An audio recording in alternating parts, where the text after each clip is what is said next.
పటాన్చేరు నియోజకవర్గం పాసమైలారం పారిశ్రామిక వాడలోని విరూపాక్ష పరిశ్రమలో అగ్ని ప్రమాదం చోటు చేసుకుంది. ఈ ప్రమాదంలో ముగ్గురికి తీవ్ర గాయాలయ్యాయి. పాసమైలారం విరూపాక్ష కెమికల్ పరిశ్రమలో బాయిలర్లో బొగ్గులు వేసేటప్పుడు ప్రమాదవశాత్తు మంటలు చెలరేగి అగ్ని ప్రమాదం చోటు చేసుకుంది.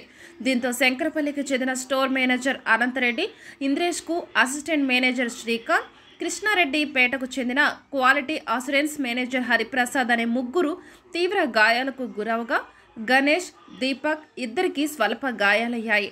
గాయాలకు గురైన వారిని పటాన్చేరులోని ప్రైవేట్ ఆసుపత్రికి తరలించారు. ఈ ఘటనపై బీడీఎల్ పోలీసులు కేసు నమోదు చేసుకొని దర్యాప్తు చేపట్టారు.